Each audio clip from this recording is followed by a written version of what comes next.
Beautiful Friday. Awesome. No better place to be than right here at the Celebration of Fine Art with the fabulous artists. And today, I was going to sit. Are you okay? Want to sit here? No, it's okay. I'll just turn my head. I'll sit next to you right here.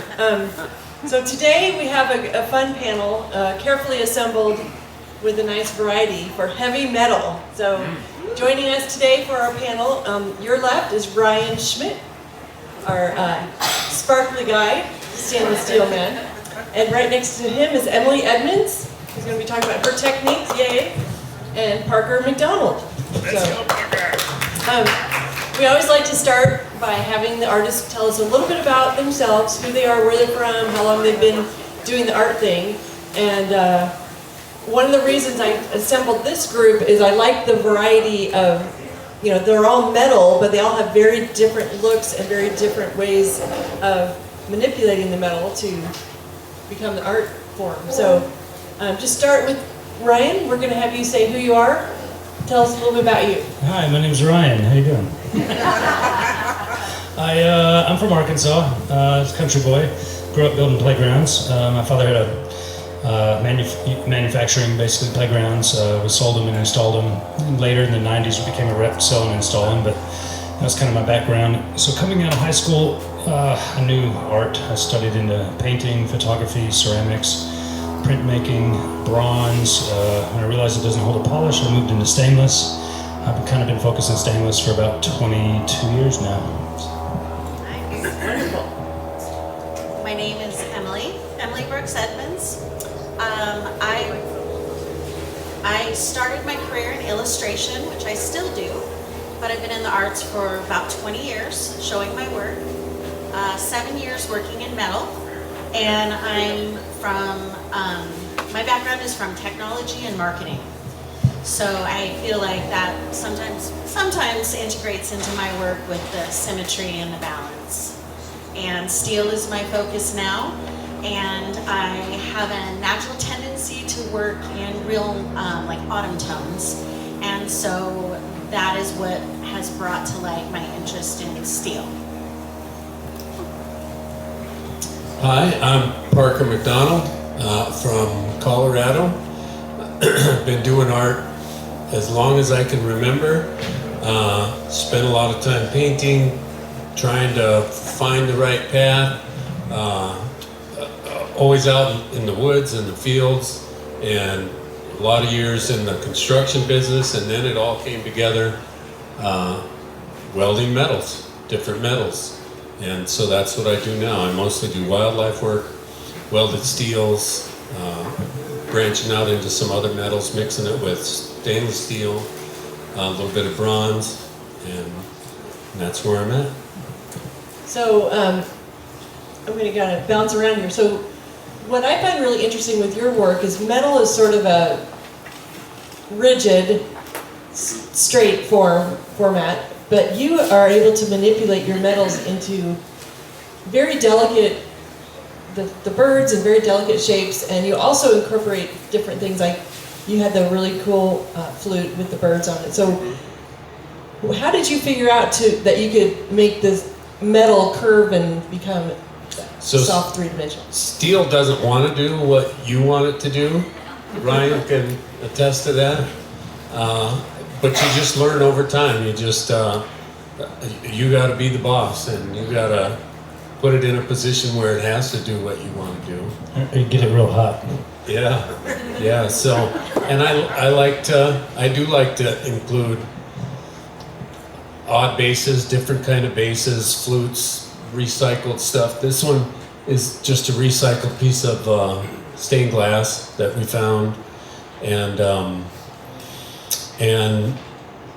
yeah, the steel can, I was at 9/11, I was struck with, after that all happened, I remember seeing some of these giant I-beams. They were 2-foot I-beams, and they were bent into these such graceful shapes.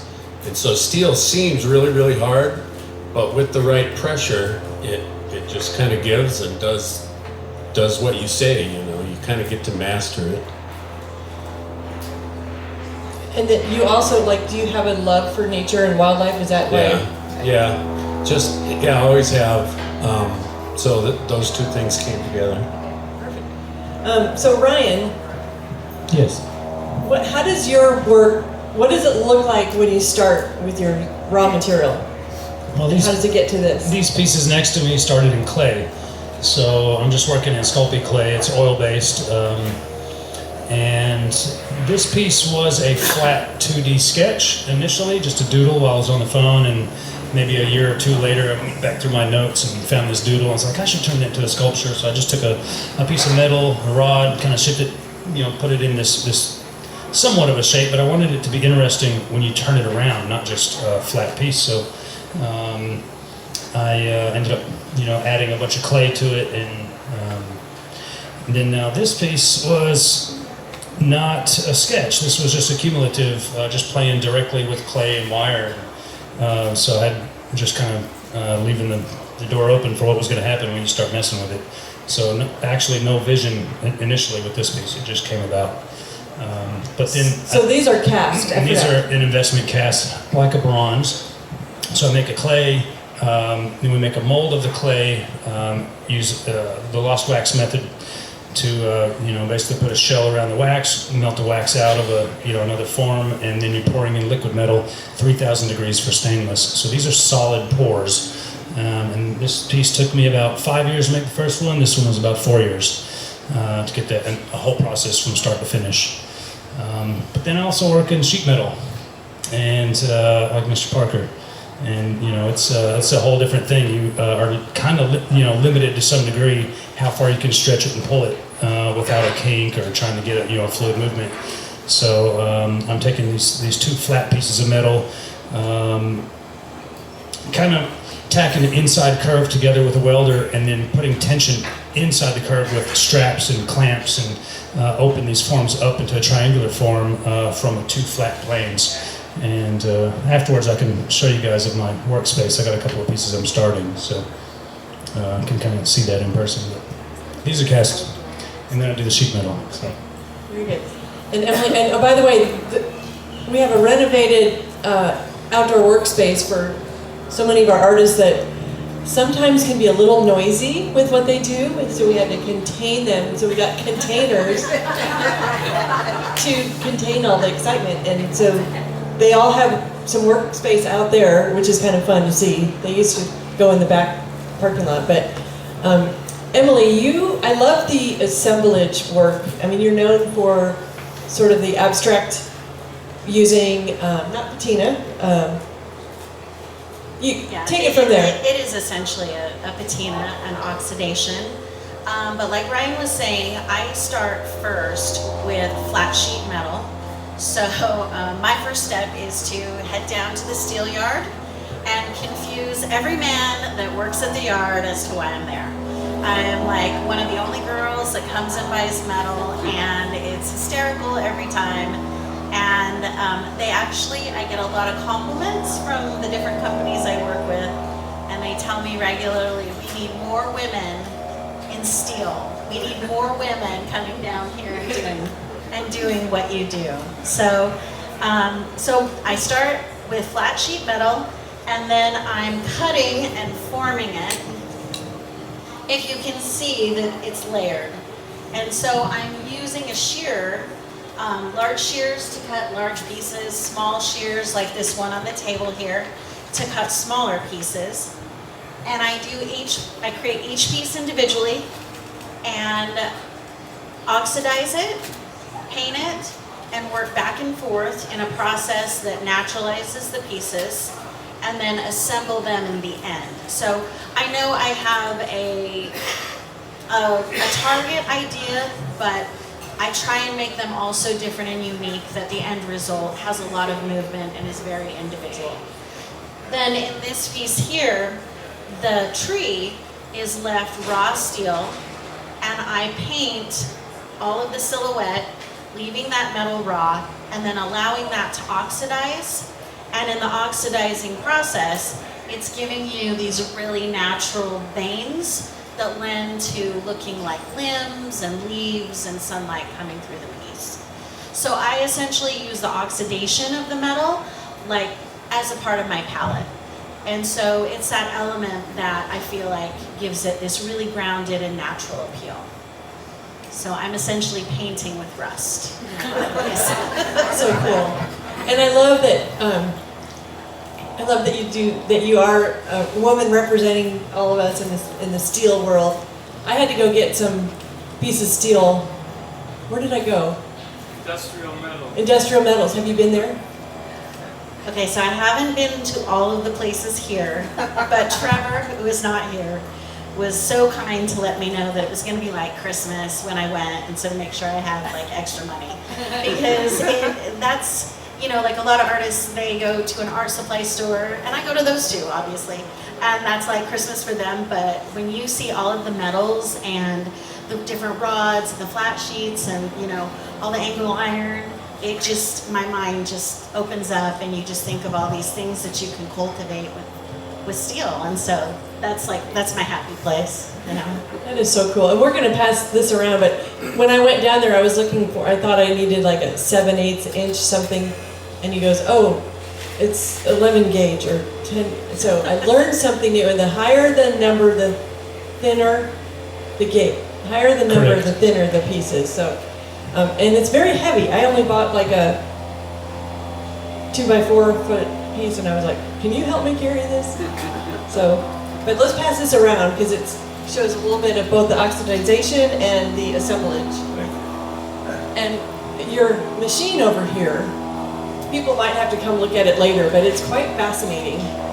So that's called a guillotine shear. So that's exactly how it works. It chops, you know, metal or fingers. Squirrels, mice. Yeah. Oh no. And it's a really powerful tool. It's very unique because it's so small. A lot of the tools that we use are cumbersome and pretty large. I think that's the nature of working in steel. And so this little gem has been lucky to come with me so that in my studio in the day, I can work and get the smaller pieces cut and placed. And then I do the heavy lifting of my work in the morning and at night so that, you know, I don't disrupt your lunch in the afternoon with loud noises and things.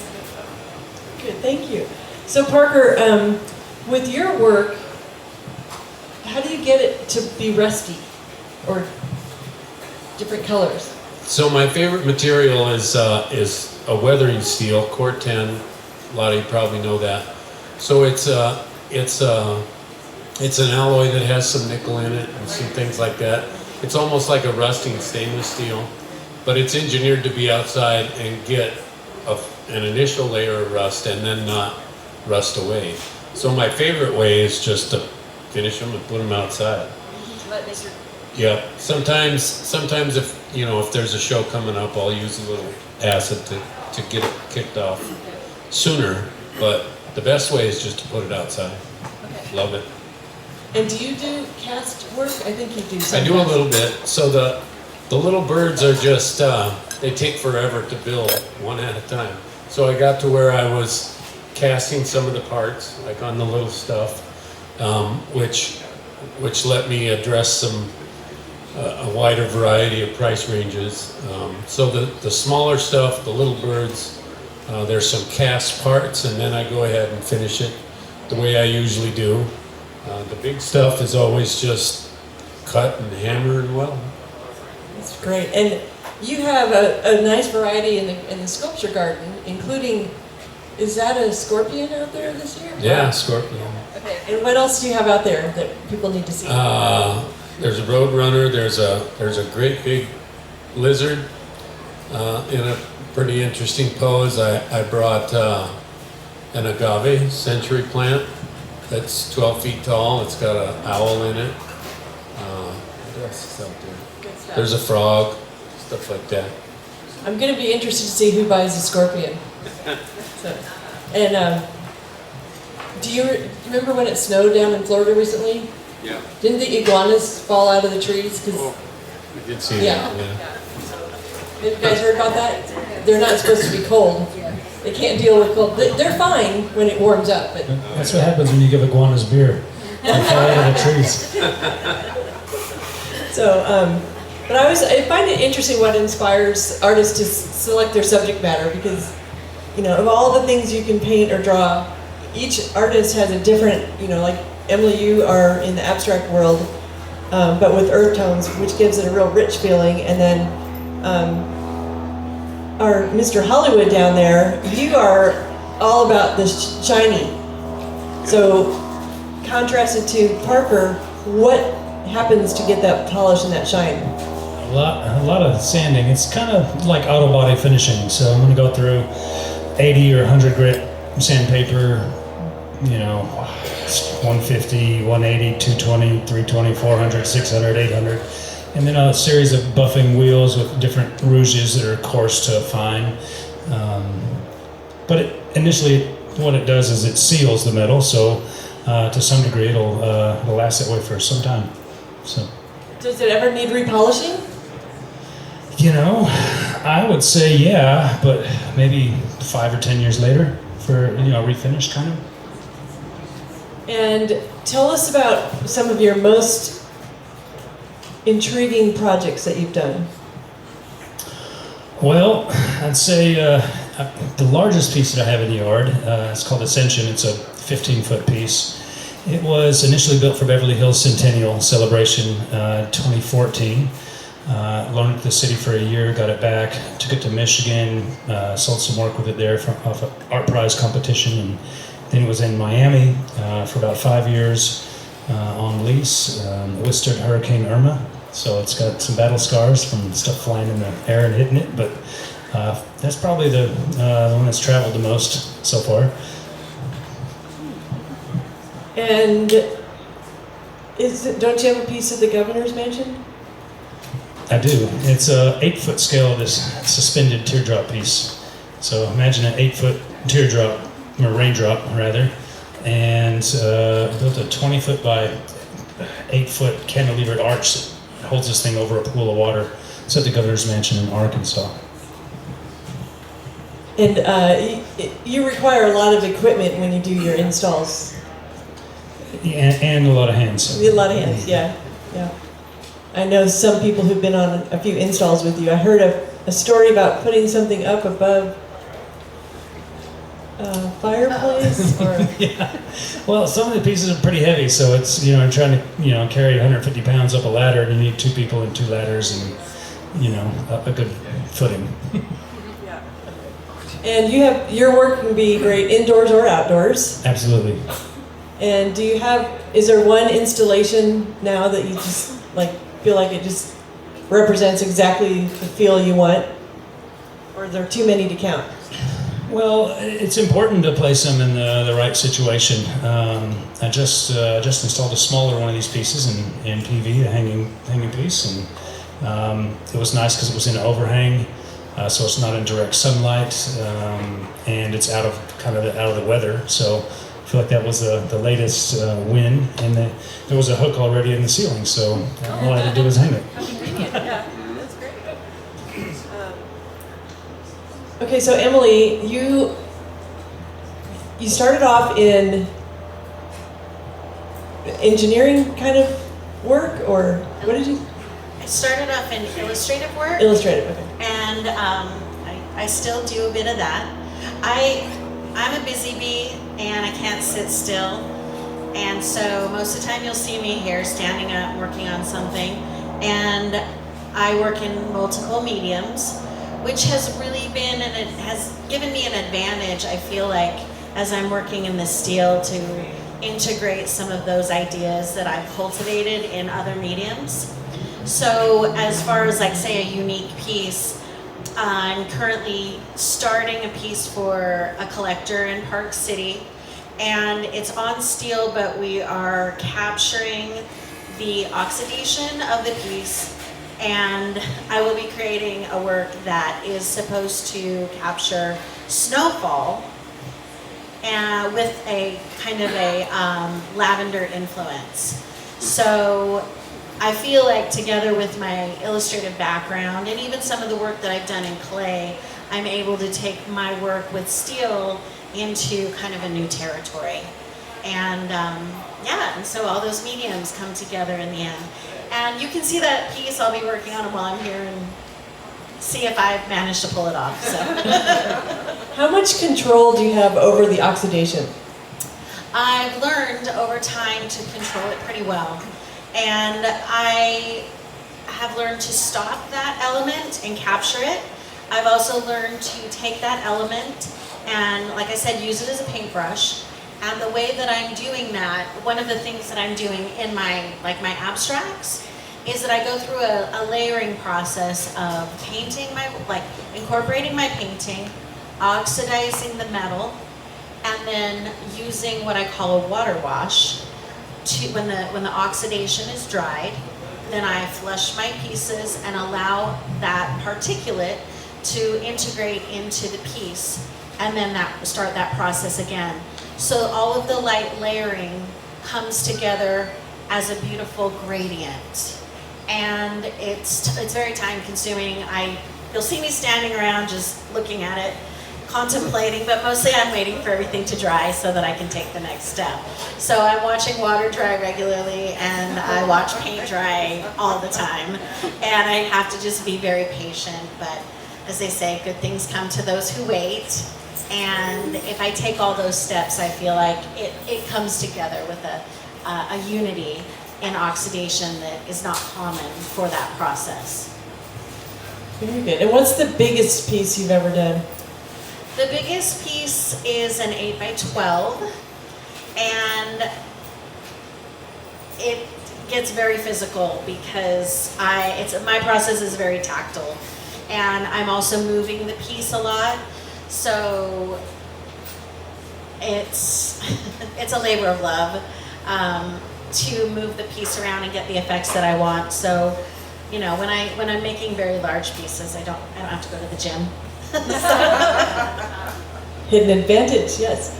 And you do also, like, this is part of a triptych, or? Yeah, so this is part of a series. And this is another unique factor about the oxidation, is that I make a lot of pieces in triptychs or in groupings because oxidation is variable based on humidity in the air. And so if you like a piece, it's very difficult for me to recreate that oxidation, and sometimes I'll have to wait until the time of year. That's the closest I've got. I'll wait till the time of year that it was created before. So my oxidation in January in Salt Lake is very different than my oxidation, say, in June in Phoenix. So humidity really plays a very strong role in those colors. Yeah. And do you, like Parker, you use a product that stops the oxidation at some point? Do you do the same, like control it? So the water stops my process, and then all of my pieces are, when they're finished, they're clear coated. I treat them a lot like say you would treat a metal door on the front of your house, and so it ends up coated. And that can, that can actually change. I don't have that very often, but it is possible for a piece to continue becoming beautiful. And most people are okay with that, but a clear coat will stop that. And in the case of copper, baking soda will stop that. Oh, so chemistry. Yeah, it'll neutralize the metal. Chemistry is involved in all of this, okay. Parker, do you have a favorite install of a piece that you've done? Or do you love them all equally? I did a commission. It was a twice life-size elk, so it was about 14 feet tall, and it greets people at the entrance of a guy's ranch in southern Wyoming, and I guess that was my biggest, most favorite piece. Yeah. I have that picture. Yes, that's a great picture. Yeah, that was Corten. Corten? Yeah. And how long did that take you? About 6 months. How did you, I have a question here in a minute. How did you, this you cut out multiple pieces of sheet Right. metal. So I have a plasma cutter, which is an electric cutting torch. So I'm starting with sheet metal, like everybody here. 14 gauge usually, something like that. And cutting out pieces and hammer it around into shape and wrestle with it and bend it where I want it to be and weld it together. Do you start like with a substrate, like a styrofoam? No, You're just I don't. putting it all together. Yep, just putting it all together. So, you know what? It seldom fits the first time, so there's a fitting element. You know, you try and cut and try again, and sometimes throw it away and start over. And yeah, and then of course, if sometimes you'll get far enough along where the head is wrong, and that just gets torched off, and you start over. How nice that you can do that. Yeah. And then but everything's welded, no nails or screws or. Not on the pieces themselves. They're all welded. Sometimes to attach it to something else, like a lot of them get attached to a rock. I'll do little things that are like almost like a little mini diorama where there's a base and a cactus and a rock and then the subject. So that all has to get attached some way. You have a question? How many times has that big elk been shot? I don't think it has, but that would be interesting come on. if it did. It's pretty big. It would be fun to do one life size and put it on the side of the road, and it would definitely be. See how many bullet holes it gets, Right. yeah. Or how many people it scares. Right. I think you should do a grizzly bear. Have a grizzly bear on my website, parkermcdonald.com. There's one in downtown Longmont, which is my hometown. She was about 10 feet tall standing up, and that one's on the street downtown in Longmont. We need a bear. Yeah. Let's make us a bear. All right. Okay, so of all the materials you could have picked, why were each of you attracted to metal versus, something lighter weight and easier to work with? Ryan? It withstands weather and it's industrial. Well, I did do a cast in aluminum. It fell over twice and broke each time. So that was the only time I did aluminum. So you like the sturdiness. And can you share about your one of your biggest inspirations in the shape of your work? Well, I like the idea of fluid movement, curves. The cast is one angle, but in sheet metal, probably the earliest inspiration would be Errol Saarinen's Gateway Jefferson Memorial in St. Louis. 630 feet tall, it's triangular. Kind of did a study on it, been up in it multiple times, and matter of fact, I have the printed verbal description of the build. But it wasn't stretched into form, it was equilateral pieces that were assembled. So there still has this structural integrity of the triangle, but, so I tried to go about it stretching the metal rather than assembling 3 equilateral triangle pieces. And what I'm doing is I'm sketching a fluid curve and tacking the inside of the curve, to the piece behind it, and then putting tension on it. And when it pulls into position, it gets a compound bend on these 2 curves, and that creates a distortion in the reflection. And it's a lot of fun playing with distorted reflection, I guess. Bubbling effect, or makes you look different when you walk in front of it. We have lots of people take photos in front of the reflection. I forgot what I was going to ask you. It was really important too. Not about the arch.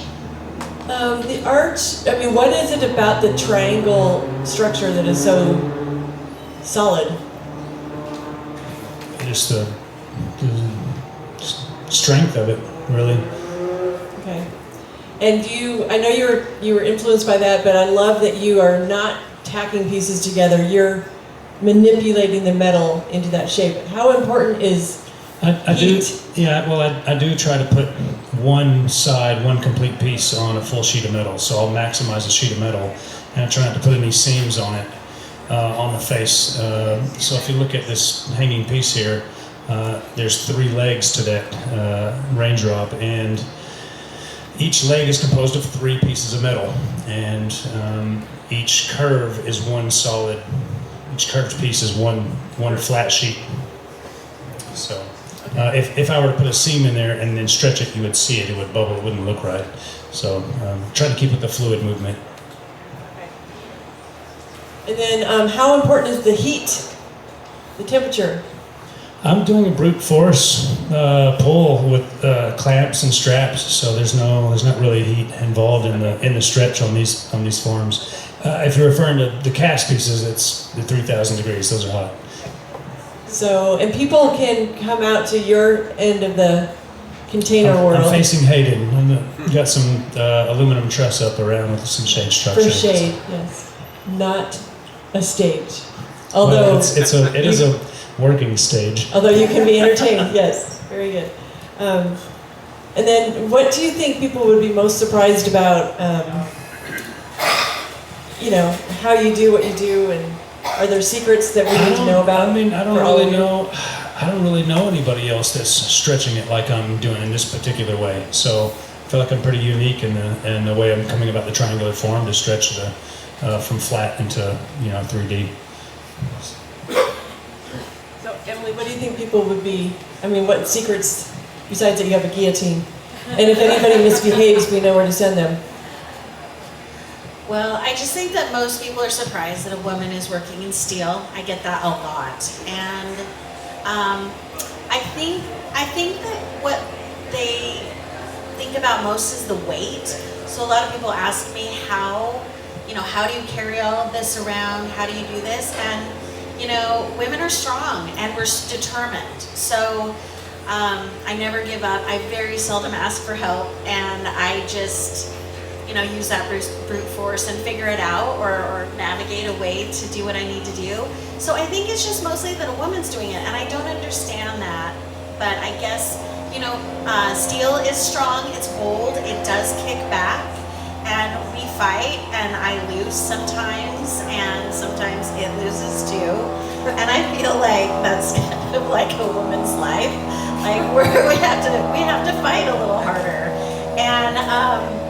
And so it's just the medium is what surprises people. So I hear all the time, how do you get this here? And I do it like anyone else. I use a dolly and I pick it up and I move it. But I will say one of the wonderful things about being in Celebration is that you have somebody to work with and ask a lot of questions.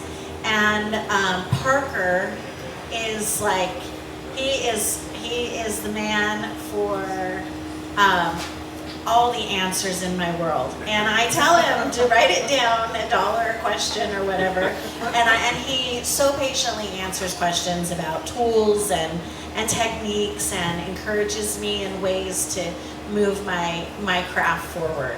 So even though I am a woman fighting in a man's world, I love working with the gentlemen here, and all of the information that they have to impart is so kind and so helpful. So it really is one of the really sweet spots of this environment that Susan has created.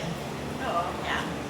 Well, I learned everything I needed to know about Emily last year when it was we had a last minute cancellation, and right about that time I heard from Emily asking if we had any spaces, and I was like, well, if you can get here in 3 days. And she showed up, and it was amazing. And you can tell about people by their actions, not their words. And it was first year, and artists are allowed to start setting up the Saturday before we open. And I always like the new artists to be here, early, like on Saturday or Sunday. Well, I think it was Wednesday they rolled in, and I'm like, oh my God, you got to paint your wall. And her husband was looking at me like, what are you talking about? But they made it happen, and it was so impressive. And I love people that have that can-do attitude. So we were in Las Vegas, and she's texting. Susan's like, are you here yet? You're going to need to build a wall. And I was like, oh, we're almost there. We're almost there. We'll be there soon. And we had no idea what we were going to do. We didn't know about the setup. It really was days. And I just believe where there's a will, there's a way, and to just have faith, think, be patient, and it'll happen. And so it'll get done. And so that's what we just kept telling her. It'll get done. Don't worry. Hey, that's our, It'll all come together. we're getting there. We're getting there. That's our motto, right? We're getting there. But I love that about Emily, and she was here every single day, working every single day, and true testament to dedication.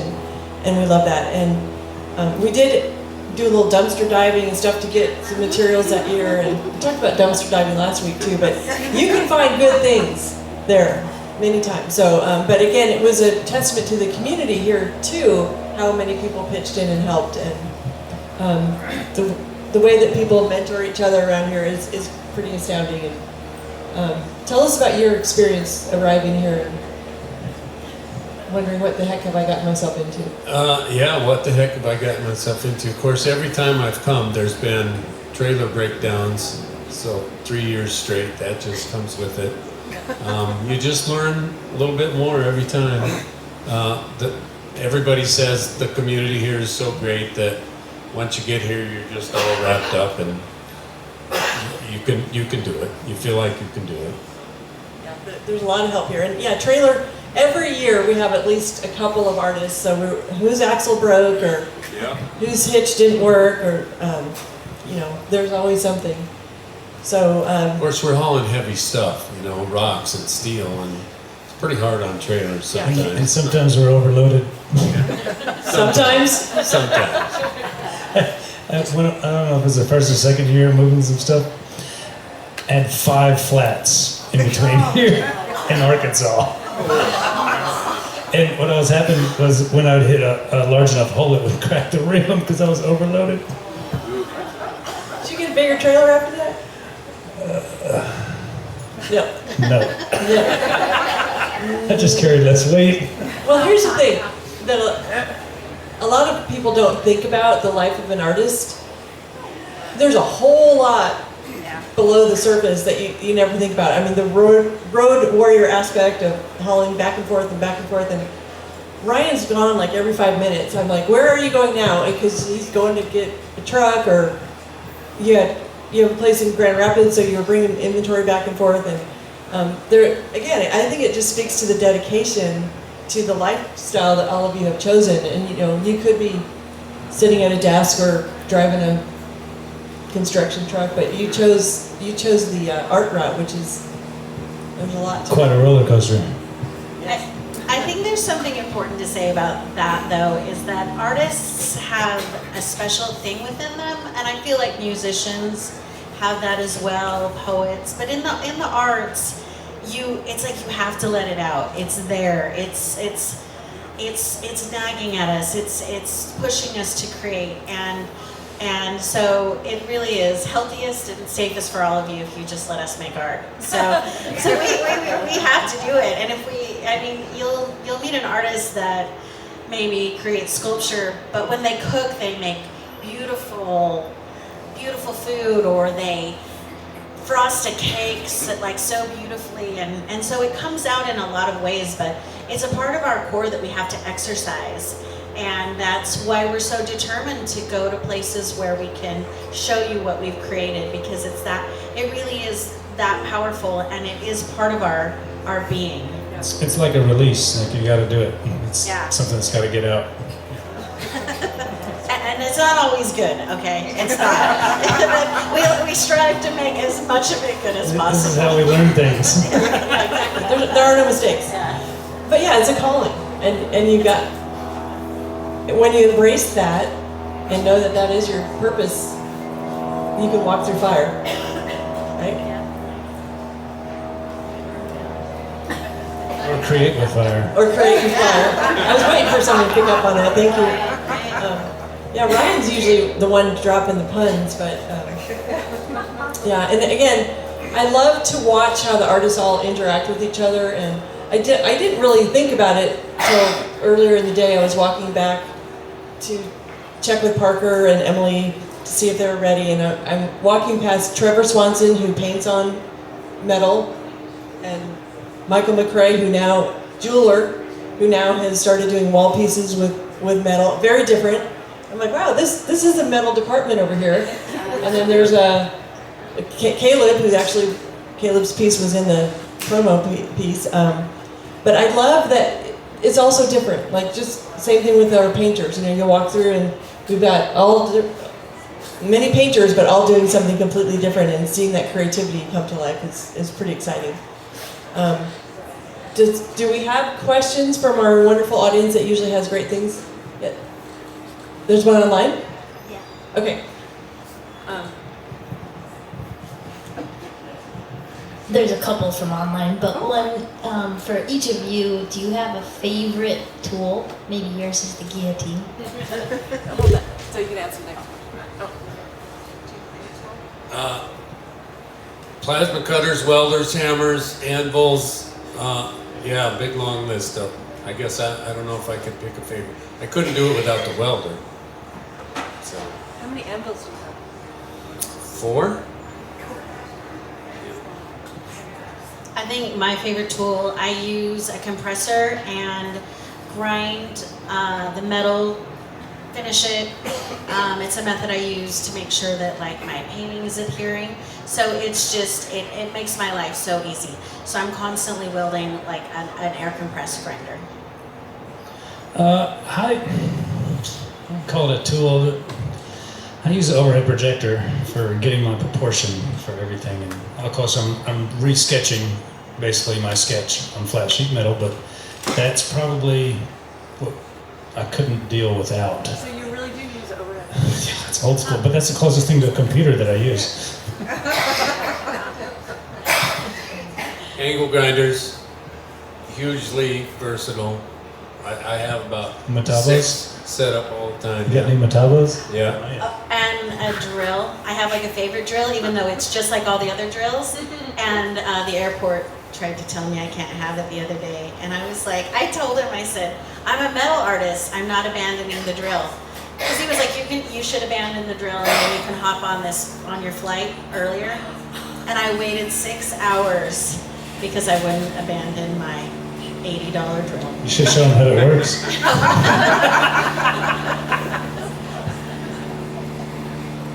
The other question was on installations, particularly wall or ceiling. Do you guys, just with the weight of it, do you have to know what's behind the wall or ceiling before? Or build a new wall, or build a concrete footing for detail. Yeah, it's very significant to have it mounted properly. My pieces don't get that heavy. I do occasionally get a commission where we're putting it on a beam, and they'll tell me that I can do whatever I want, and then it doesn't matter. But I work hard to make my pieces like basically the weight of any other piece that's framed. So I mount a lot of my steel on wood or on canvas bases so that they're nice and light for you to hang. Public installation, sometimes you need engineer drawings, and engineer has to figure out footings and even bigger stuff like that. And then if it falls over, it's not on the artist, it's on the engineer. Right. Okay. Anybody else have questions?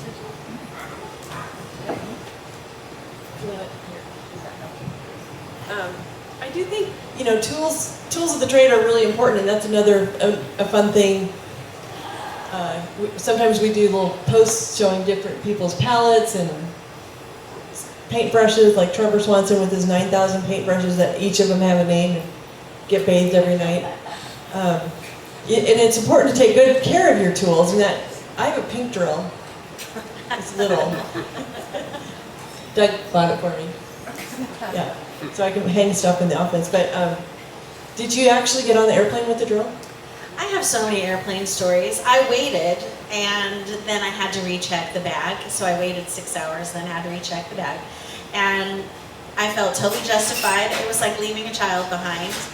And I have another airport story. All of last year, I fly a lot, and I'll fly down to look at a wall at somebody's house.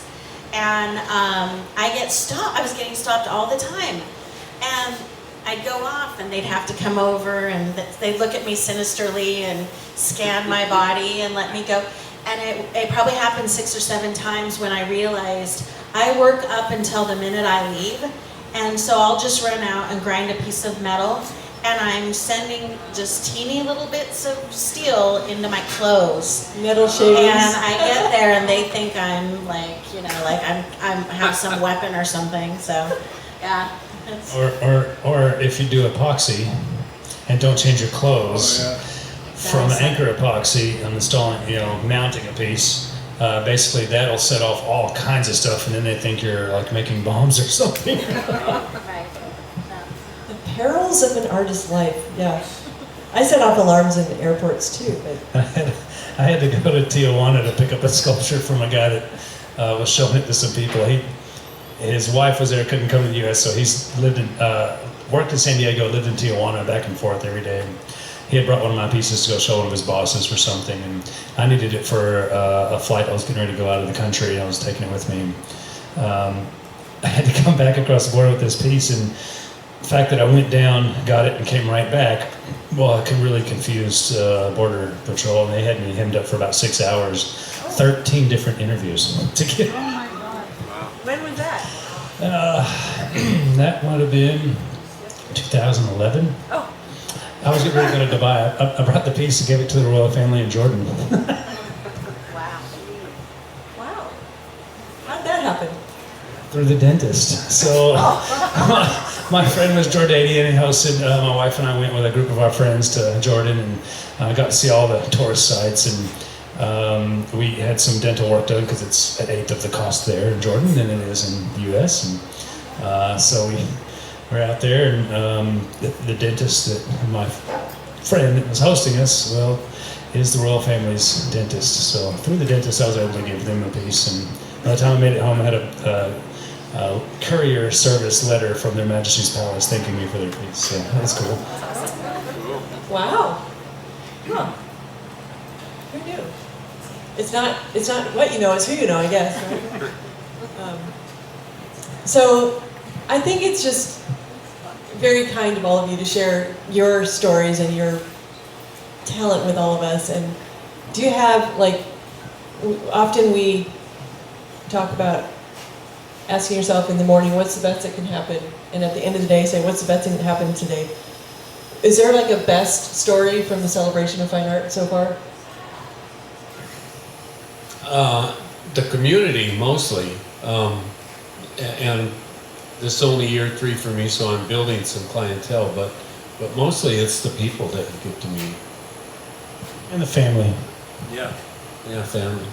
When I first got here, Aki, I'm sure you all know him, he's one of the Red Aprons.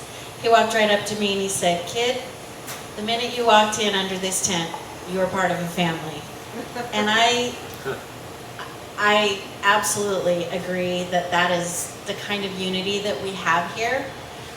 It's very stressful for 10 weeks, and I'm away from home and the only one here, and so it takes its toll, and people are very kind, and we have a lot of lovely patrons that come to meet new people and are gracious, and it really makes you feel at home when you're away from home.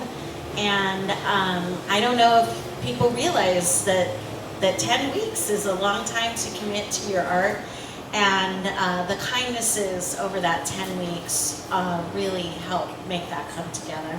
Yeah, I mean, the people that come through here just really are amazing, and I would say it completes the magic when the patrons get here, because they bring that energy and that kindness to us. Oh, I want to say real quick, it's the only show where your fellow artist will turn to you and say, "Are you okay?" Because it's so, we're going through a lot and ups and downs, and I turned to Dan Romero and he said that the other day, and I said, "This is the only show that somebody would really heartfelt look at you and say, 'Are you okay?'" Because it's emotional, and I know we all had colds at one time, and we were all here in the tent working, and so caring for your fellow artist is something that Susan has cultivated, and it's very powerful and necessary for the new people and for me. Well, that's why we always say, we jury for kindness. You will not be invited back if you are not a contributing, kind human being, for sure. And that is part of the magic sauce here, I think. And I feel it from our patrons, the same thing. So there's a little magic here. So, all right. Is there anything I should have asked you that I didn't ask you that you're dying to share? Earlier when you asked why we chose this difficult, hard medium, a memory came back to me, probably a teenager, looking through a National Geographic and an article on Greece. And they were cutting a road through the side of a hill with a bulldozer and pull up this bronze sculpture that had been lost to history. And that kind of longevity has just stuck with me, that I could make something that's around thousands of years from now. Ryan's stuff will be here for thousands of years. And that permanency is just really part of why I work with what I do. And sculpture, for me, is so important in, you experience it in a three-dimensional way instead of just looking at a flat item.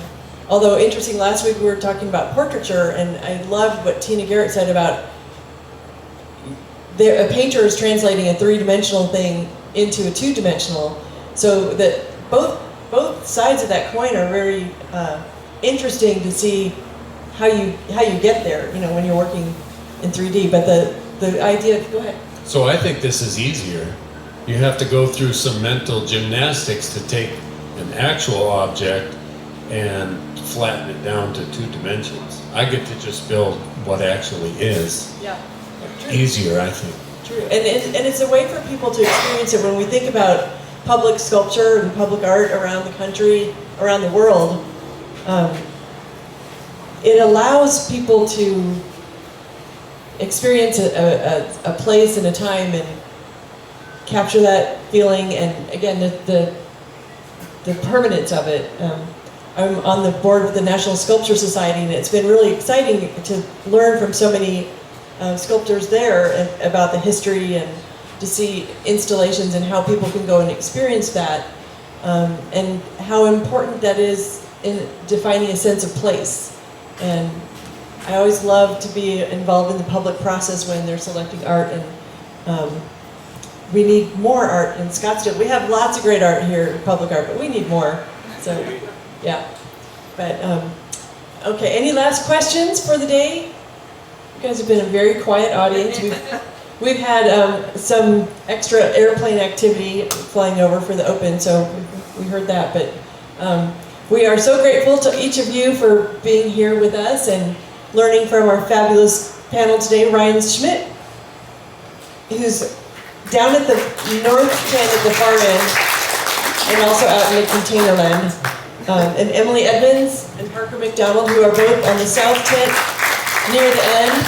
We do encourage you to go and experience and see the rest of their work up close and personal. If you want to get a closer look at the guillotine, feel free, just keep your fingers out of it. And Unless you want a manicure or a pedicure. Yeah. With precision, of course. Yeah. But thank you all for being here, and next week we have another exciting installment of Art Discovery, and I can't remember what it is, but it'll be fabulous. So we'll see you then. Thank you. Thanks for coming.